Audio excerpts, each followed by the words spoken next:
Portanto, eu quero convidá-los para que você possa, né, refletir um pouco, parar um pouco sobre a vida de Francis Schaeffer, que a gente possa aprender um pouco mais nesta tarde, em nome do Senhor Jesus. Como já disse, são mais de 20 biografias que você pode estar acessando através do nosso canal Balaio Literário no YouTube. Acesse, compartilhe, né, se inscreva se você não está inscrito, e que você possa aproveitar da melhor forma possível também os seus amigos e familiares, ok? Curta, dê um joinha lá, comente, acione o sininho também para que você possa ser notificado dos novos vídeos que estamos postando todos os dias. Hoje, Francis Schaeffer, levando cativo todo o pensamento. A crença prevalecente na segunda metade do século XX é que o homem está morto e o próprio Deus também morreu.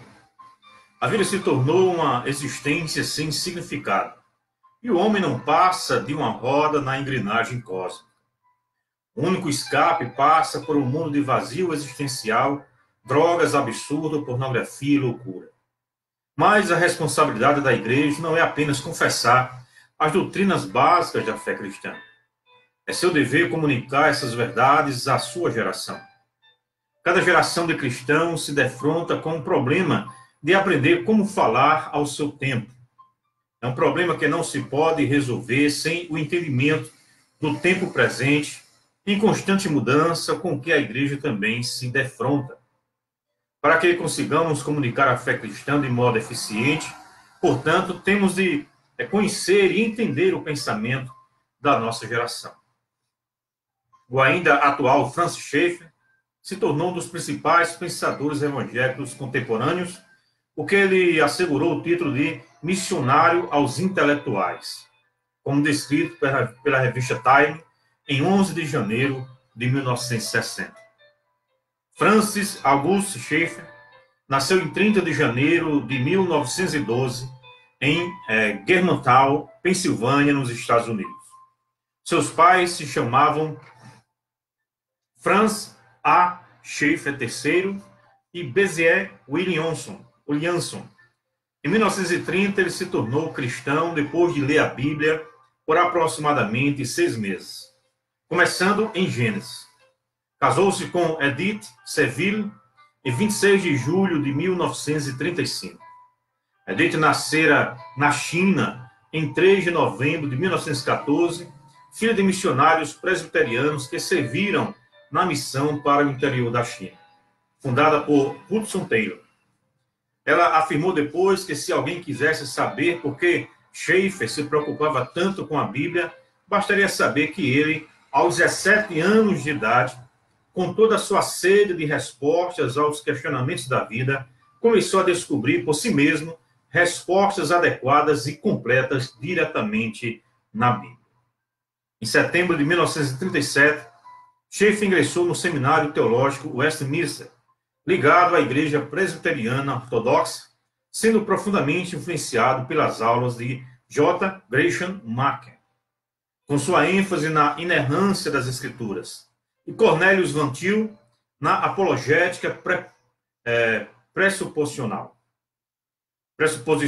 Com Hans Rockmaker, iniciado em 1948, ajudou a usar a história da arte como uma ferramenta para entender as tendências religiosas e filosóficas da época.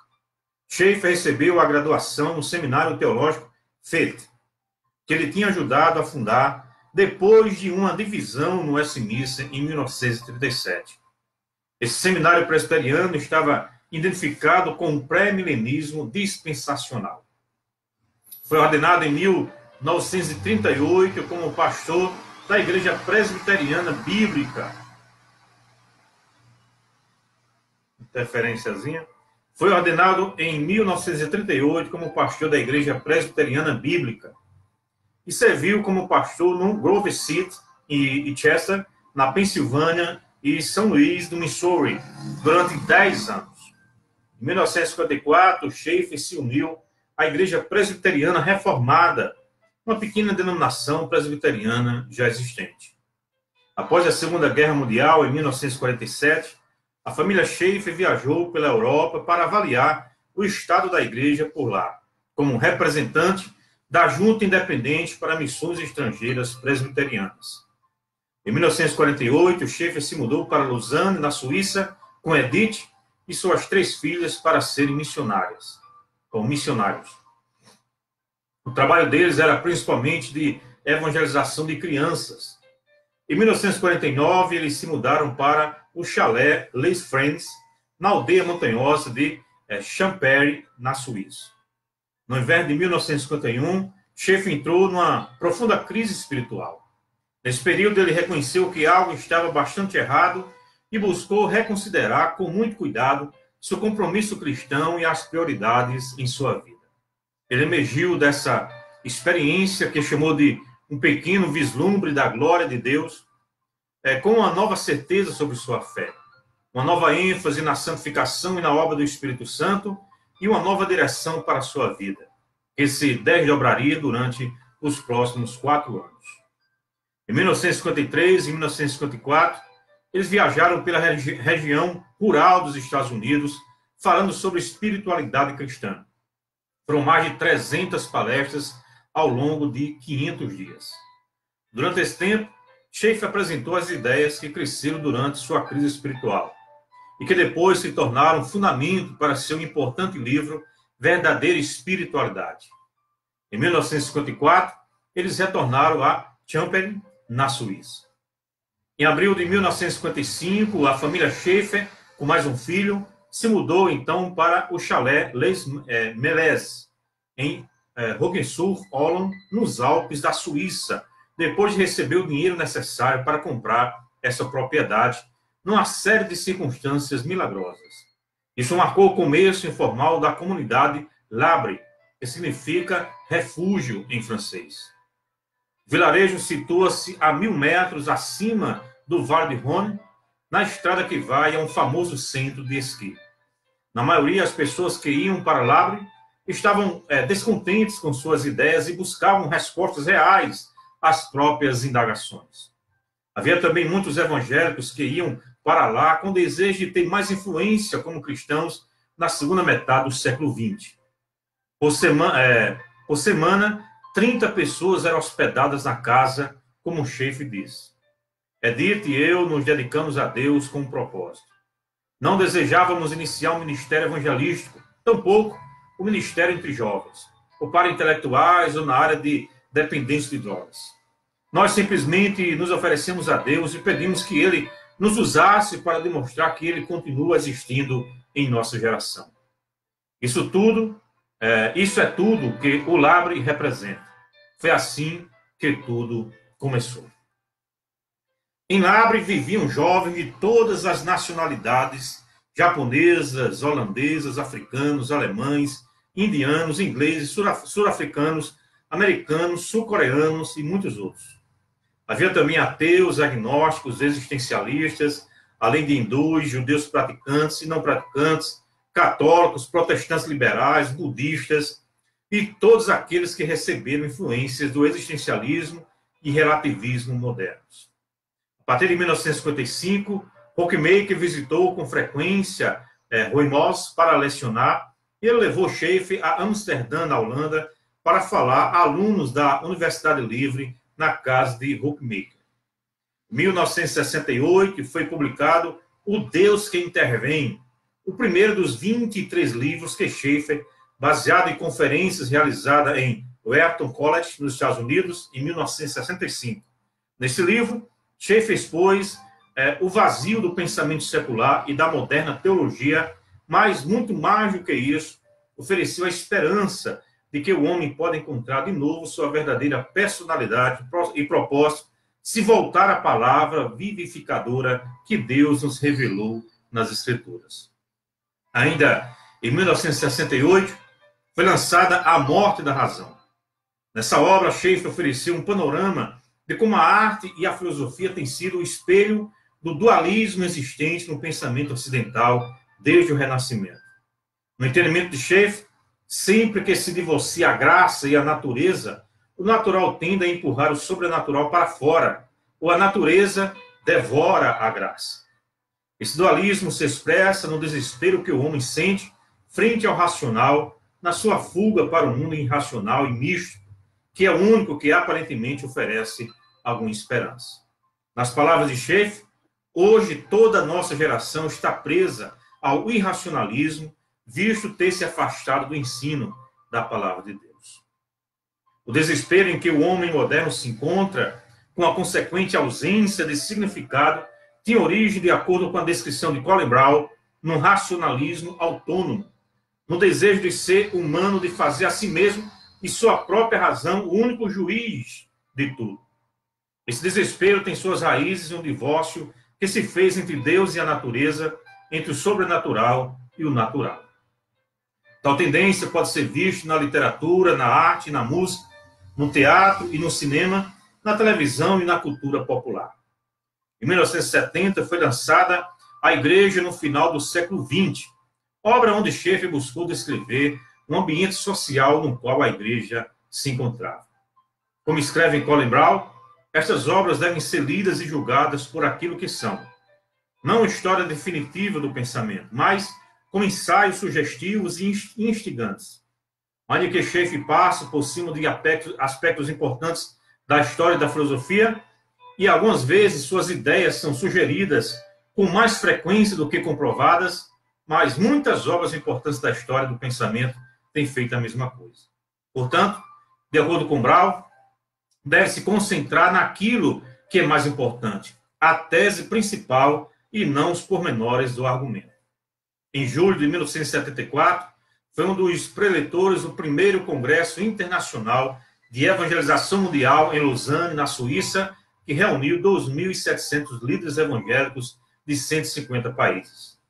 Nesta ocasião, foi estabelecido o Pacto de Lausanne, uma confissão de fé que tem sido muito influente entre os evangélicos.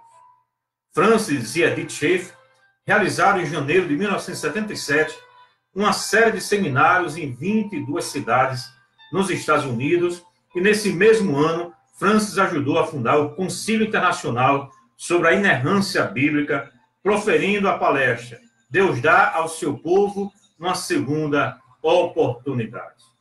O testemunho claro dos evangélicos reunidos no concílio foi que a doutrina da inerrância é a posição cristã histórica, afirmando que as escrituras são a palavra de Deus, sem erro em todas as áreas que menciona.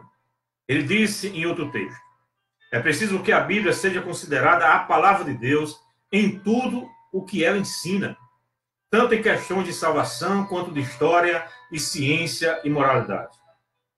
E se for fraco em qualquer uma dessas áreas, o que infelizmente se aplica a muitos que se chamam evangélicos, estaremos destruindo o poder da palavra de Deus e colocando-nos a nós mesmos nas mãos do inimigo.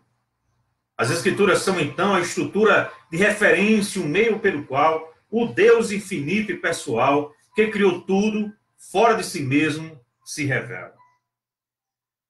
E essa seria a base para a significação da história, assim como para o amor e a comunicação, na medida que somente o sistema de crenças apresentado pela Bíblia faz sentido. Como reconhecimento por seus escritos e ministério, Schaeffer recebeu 3 doutorados honoris causa, divindades em 1954 pela Highland College, na Califórnia, letras em 1971 do Gordon College, em Massachusetts, direito de 1983 pelo Simon Gwynedd School of Law, na Califórnia. Em outubro de 1978, Francis Schaeffer foi diagnosticado com linfoma. Em 1981, foi publicado o Manifesto Cristão, onde Schaeffer buscou apontar direções para uma postura política centrada na palavra de Deus. Em dezembro de 1983, Schaeffer viajou em condições críticas de saúde da Suíça para os Estados Unidos. Ele pregou numa última excursão em 10 faculdades cristãs durante março e abril de 1984, morrendo em sua casa em Rochester, Minnesota, em 15 de maio. No leito de morte, ele fez esta oração final: querido Deus Pai, eu terminei meu trabalho. Por favor, leve-me para casa. Estou cansado. Sua esposa Edith faleceu em 30 de março de 2013, em Grion, na Suíça. Labre continua atraindo milhares de jovens e hoje tem centros de estudos nos Estados Unidos, na França, no Canadá, na Suécia, na Holanda, fundada por Rockmaker em 1971, na Grã-Bretanha, na Alemanha, no Brasil, na Austrália e na Coreia do Sul. Cornelius Van Til foi o grande responsável pela tentativa de mudar o foco do debate com pensadores não cristãos sobre a existência de Deus e a validade das reivindicações cristãs, focalizando na viabilidade e na coerência das posições não cristãs. Ele argumentou que o pensamento não cristão não consegue responder aos problemas fundamentais da vida e da filosofia, e que toda filosofia não cristã não passa de uma tentativa de fugir de Deus. Van Til era um apologista proposicional. Essa abordagem reconhece que nenhum fato, histórico ou não, pode ser interpretado de maneira coerente, sem pressupor a fé no Deus trino, infinito e pessoal, como revelado na Escritura. Por exemplo, ao lermos as Escrituras, avançamos a partir das pressuposições reveladas na Escritura, através das proposições das Escrituras, até as conclusões da Escritura. Isso não é neutro nem objetivo, mas metodologicamente não podemos esperar que sequer entendamos e muito menos que aceitemos a mensagem da Escritura se impusermos pressuposições estranhas a ela. Devemos, portanto, permitir que nosso pensamento, pelo menos temporariamente, seja moldado pelas pressuposições da Escritura a fim de entendê-la. Colin Brown considera que existam lacunas no pensamento de Van Til, mas que, mesmo assim, ele deu passos importantes em direção a uma apreciação filosófica da fé cristã. Sua discussão de pressupostos e sua lembrança de que os homens não precisam da comprovação da existência de Deus, por já terem consciência dele, são de máxima importância. O.R. Berkeley descreve um método de Schaeffer, que poderia ser chamado de pressuposicionista ou pressuposicionalismo eclético.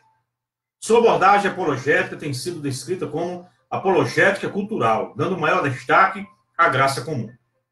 E apologética evidencialista, integrando-a à apologética pressuposicional de Van Til. O alvo de Schaeffer era estimular e ajudar os cristãos a não apenas defender sua fé junto aos não cristãos, mas expor a impropriedade de sua cosmovisão, assim como a afirmar a verdade objetiva da doutrina e da ética cristãs. Falando a respeito da verdade verdadeira, baseada na revelação de Deus nas Escrituras. E a verdade não deveria ser desconectada do amor e da realidade. E esta seria a verdade total. Mas Schaeffer, em sua medida, seguiu o método de Van Til, demonstrando a necessidade de pressupor a existência e a realidade de Deus, visto que negar sua existência significa negar tudo o que é verdadeiro e significativo. Como ele disse, portanto, para nós agora, mais que em qualquer época, a apologética pressuposicional é imperativa. Ele argumentou que os não cristãos não vivem e não podem viver de modo inteiramente consciente com suas pressuposições ateístas, que são inadequadas para justificar a existência humana. Somente o cristianismo pode ser vivido coerentemente, tanto na vida cotidiana como na busca da erudição. Ele entendia que nenhum fato é auto-evidente. Todos os fatos são interpretados e podem ser entendidos de modo adequado apenas no contexto de uma cosmovisão. O papel da não contradição também foi enfatizado, já que a lógica faz parte da imagem de Deus com a qual fomos criados. Ele acreditava que as pessoas procuravam uma fuga da razão. Como consequência, todas as cosmovisões não cristãs são inconsistentes. O seguinte incidente ilustra esse modelo apologético. Certo dia, Schaeffer estava conversando com um pequeno grupo de estudantes no quarto de um aluno sul-africano na Universidade de Cambridge, quando o jovem hindu começou a atacar veementemente o cristianismo, sem, no entanto, entender os problemas reais relacionados às suas próprias convicções. Schaeffer voltou-se para o estudante indiano e disse: não é verdade que, se admitirmos o seu sistema, não fará nenhuma diferença, em última instância, se sou ou não sou cruel, pois não há diferença essencial entre as duas? O estudante concordou que isso era verdade. Os outros alunos ficaram chocados com essa ideia. Mas o aluno em cujo quarto eles estavam reunidos pensou rápido. Pegou uma chaleira com água fervendo e inclinou-a de forma ameaçadora sobre a cabeça do estudante indiano. Quando o hindu quis saber o que ele pensava estar fazendo, o estudante simplesmente respondeu: não há diferença entre crueldade e não crueldade. Em silêncio, o jovem hindu se levantou e saiu do quarto. Todas as pessoas tinham alguma consciência de Deus. É o que diz Romanos 1, 18 ao 32. Como o Schaeffer diz, toda pessoa com quem falamos, seja a balconista ou universitário, tem um conjunto de pressuposições, quer os tenha analisado ou não. Consequentemente, quando evangelizamos, podemos saber que, no fundo do coração, aqueles que nos ouvem têm consciência da existência de Deus. Não existem ateus genuínos, pois os que assim se dizem desejam convencer-se de que Deus não existe. Tanto para Van Til como para Schaeffer, a apologética começa no momento em que o incrédulo levanta objeções e dúvidas à palavra pregada. O apologista deve responder e refutar as objeções com amor e erudição. Primeiro, para dar respostas honestas às dúvidas do incrédulo.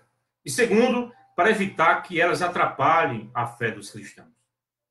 Contanto, que as dúvidas do incrédulo sejam sinceras e honestas, deve-se responder. Os dois usavam a apologética para mostrar ao incrédulo que a sua vida sem Cristo é irracional e sem sentido e que ele deve entregar-se a Jesus. Quando as objeções do não crente se tornam obstinadas e insinceras, quando ele não quer resposta de verdade, mas usa as objeções como desculpa para fugir da verdade, é melhor terminar a discussão e deixá-lo com o comando de Deus para se arrepender e crer no Evangelho. Não obstante, mesmo nesse caso, é bom refutar os argumentos do incrédulo para benefício do povo de Deus, para que não permaneça nenhuma dúvida quanto ao fato de que o cristianismo é a única opção que não destrói toda a racionalidade e significado da vida do ser humano. Francis Schaeffer teve uma compreensão especial da mentalidade no fim do século XX, identificando-se com as pessoas influenciadas por tal mentalidade. Ele buscou demonstrar como as novas filosofias e teologias se encaixavam na completa história do pensamento e da cultura moderna. Em outras palavras, ele buscou oferecer uma visão panorâmica do pensamento ocidental e oriental e como ele afetava o pensamento cristão e não cristão. Isso era algo que poucos evangélicos faziam. Explicar as respostas que a fé cristã oferece aos maiores dilemas do homem. A grande força do pensamento de Schaeffer é que esta não foi produzida no gabinete de estudos, mas durante uma constante exposição às dúvidas e perplexidades de indivíduos provenientes dos mais variados meios. J. Packer lhe rendeu o seguinte tributo: que importância terá Schaeffer para a causa cristã a longo prazo? Meu palpite é que os seus esboços verbais e visuais, que me parecem simples, porém brilhantes, sobreviverão a tudo mais. Mas eu posso estar enganado. O que é certo para mim, entretanto, é que eu não estaria totalmente errado em homenagear Francis Schaeffer, o pequeno pastor presbiteriano, como um dos verdadeiramente grandes cristãos do meu tempo. Poucos fizeram tanto para restaurar entre os evangélicos a fé no Evangelho e no ensino ortodoxo. Mas ele também ajudou muitos cristãos a entenderem o tempo presente por meio de uma apreciação das tendências culturais, assim como a terem uma visão mais positiva das artes. E isso baseado na ousada afirmação de que Cristo Jesus é o Senhor de tudo, não somente da vida espiritual, mas da totalidade da vida.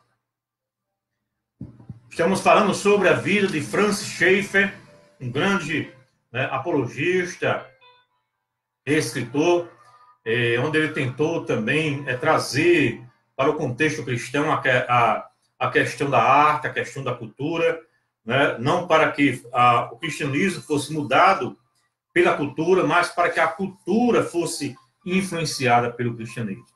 Basicamente, o que estamos estudando nossa revista da Escola Dominical sobre cosmovisão cristã. Francis Schaeffer tem muito a nos ensinar sobre isso, né, e sobre outros assuntos também relacionados à apologética.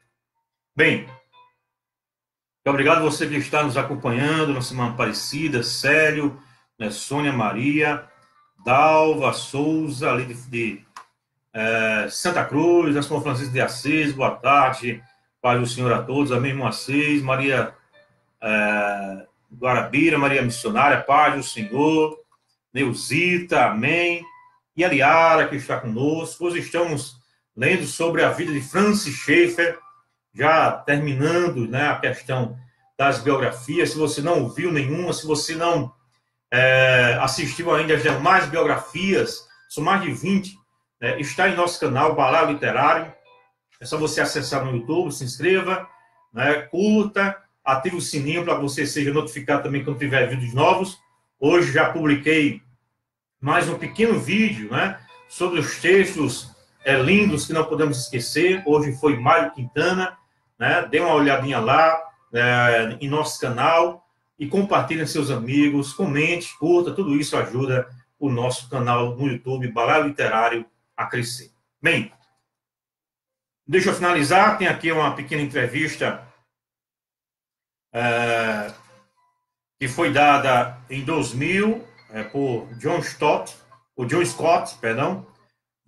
falando sobre a questão de Francis Schaeffer, mas eu quero, para não alongar muito, quero ler apenas a pergunta final, que diz assim: qual é a importância dos escritos e testemunho de Francis Schaeffer hoje? O Dr. Schaeffer tinha uma intuição extraordinária quanto às mudanças da cultura ocidental. Ainda em 1971, ele sabia que a geração depois da contracultura não iria mais se preocupar com as grandes questões da vida. Sem usar essas palavras, Schaeffer estava prevendo o pós-modernismo de hoje, em que não há mais qualquer esperança para a noção de verdade absoluta. Ele sabia que a mensagem estava diretamente ligada à contracultura e que viria o dia quando sua voz teria pouca influência na cultura geral. E essa hora já chegou. Por outro lado, o exemplo de Francis Schaeffer continua relevante e vital para nós, como evangélicos. Diante de novas gerações em culturas diferentes, devemos ser conhecedores do contexto moderno, não apenas no nível superficial, mas no nível filosófico, sabendo por que acontecem as mudanças. Por exemplo, a obsessiva preocupação com divertimento, com sexo e com riqueza. Ainda mais importante, Schaeffer nos ensina que devemos segurar firmemente a Bíblia como nosso manual de vida. Uma vez, meio perturbado, eu lhe perguntei: mas como posso saber se a Bíblia é a verdade? Ele respondeu: viva o que ela diz e você vai saber. Ou seja, quando obedecemos a palavra, ela se prova verdadeira em nossa vida. Isso é bacana, verdade. Finalmente, Schaeffer se colocou contra qualquer espiritualidade desligada da palavra. De um lado, ou do contexto histórico do outro. Para os que jogam teologia e doutrina fora, substituindo-as por uma experiência mística, ele diria que isso é fatal para a fé cristã no futuro. E aos que, em nome do intelectualismo, põem em dúvida o claro ensino da Bíblia, ele os acusaria de apostasia e de veneno para a vida da igreja. E os que andam em tradições religiosas sem engajamento histórico-criativo, ele gritaria: desperte, ó tu que dormes. Enfim, o Dr. Schaeffer fez nos lembrar que a fé bíblica atinge e transforma todos os aspectos da vida. E essa herança é nossa, para passarmos à próxima geração. Né? Em outras palavras, Francis Schaeffer já disse o que o apóstolo Pedro já havia dito também há mais de 2.000 anos atrás. Né? É preciso haver um equilíbrio entre a graça e o conhecimento. uma igreja cheia da graça, do poder, de oração, de coisas místicas, sem o conhecimento, se torna, de fato, cristãos que não pensam, cristãos que são levados pela emoção, né? Cristãos que são levados por qualquer vento de doutrina, né? Graça sem um conhecimento cria legalistas, ou melhor dizendo, cria pessoas, vamos dizer assim, deixa eu usar uma palavra que você possa me entender, alienadas, pronto, é uma palavra que eu poderia usar, pessoas alienadas, né, que vivem só na questão da espiritualidade, na questão, né, de buscar a Deus e tal, sem um mínimo de raciocínio, sem um mínimo de pensamento, né, sem um mínimo de conhecimento bíblico, né, histórico, teológico. Por outro lado, né, o que Pedro também diz, é preciso crescer na graça, mas também no conhecimento. Mas não só no conhecimento. Como igrejas que são tradicionais, que buscam apenas o conhecimento, aí sim, né, corrigindo, conhecimento sem graça cria pessoas legalistas. Conhecimento sem graça criam pessoas que exigem a letra da lei, mas que não demonstram amor, que não demonstram perdão, não demonstram, de fato, os princípios do evangelho que Cristo já nos ensinou. Então, cuidado, né, para que não haja desequilíbrio. Conhecimento sem graça e graça sem conhecimento. Ele diz que tem que haver, né, um equilíbrio, tem que andar os dois juntos. Eu preciso de muito conhecimento, mas eu preciso também da graça de Deus e buscar as questões espirituais sempre, né, mas sem descambar para o fanatismo, porque graça sem conhecimento gera um fanático, né?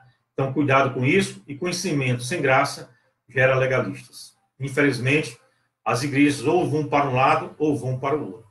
Ou são, né, liberais demais, ou são cheios de misticismo demais, ou então são fechadas, presas em seu conhecimento, né, tradicional, quadrado, teológico, enfim, que não dá liberdade para a ação do Espírito.